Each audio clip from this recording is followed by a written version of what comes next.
Transfert d'énergie. Une transformation physique a lieu quand une espèce passe d'un état physique à un autre.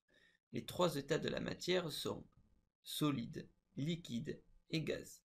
Entre ces trois états, il existe 6 changements d'état déjà étudiés au collège et dont les noms sont rappelés ici. Par exemple, le passage de l'état solide à l'état liquide s'appelle fusion, le solide fond. Le morceau de gallium dont la température de fusion est de 29 degrés Celsius fond dans la main. Étudions maintenant les effets thermiques liés à ces changements d'état.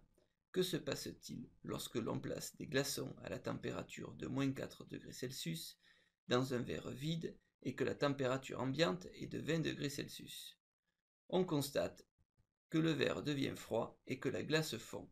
Le verre et l'atmosphère ont transféré de l'énergie aux glaçons qui se sont réchauffés. La température T1 augmente, la température T2 diminue. À l'équilibre, les températures du verre et de l'eau sont identiques. Notons Q, l'énergie transférée lors d'un changement d'état. La fusion absorbe de l'énergie du verre et de l'atmosphère. Dans ce cas, par convention, Q est positif. On dit que la fusion est endothermique, elle absorbe de l'énergie. Généralisons ce qui vient d'être vu. Tout comme la fusion, la vaporisation et la sublimation absorbent de l'énergie du milieu extérieur qui se refroidit. Ces transformations sont dites endothermiques et l'énergie Q transférée est positive. Les transformations physiques, solidification, liquéfaction et condensation, libèrent quant à elles de l'énergie vers le milieu extérieur qui se réchauffe.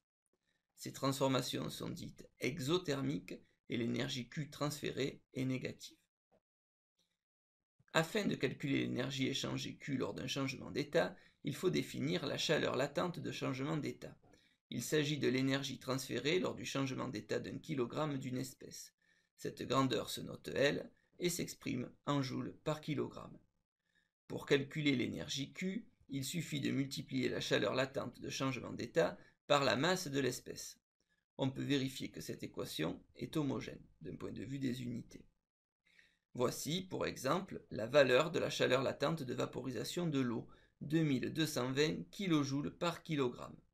Pour calculer la chaleur absorbée par la vaporisation de 2 kg d'eau, il suffit de multiplier L par 2 et on obtient Q égale 4440 kJ.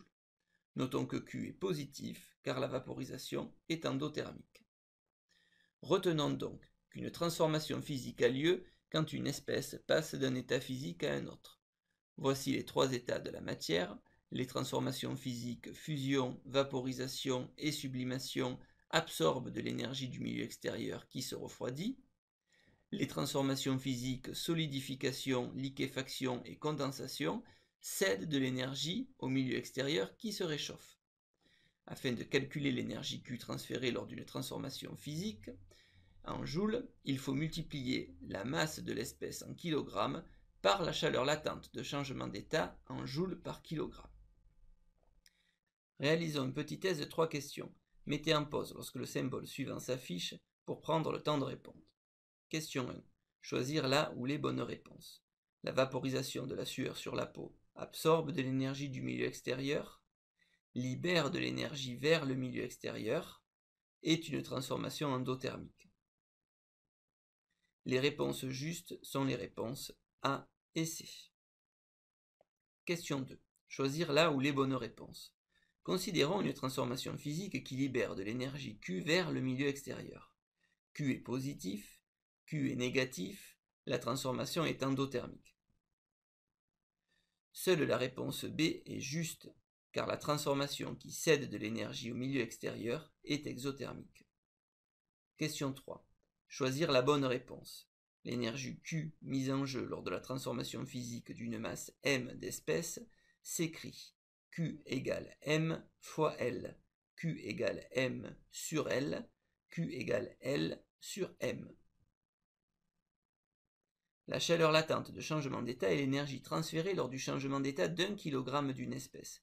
Donc Q égale M fois L. La réponse juste est la réponse A.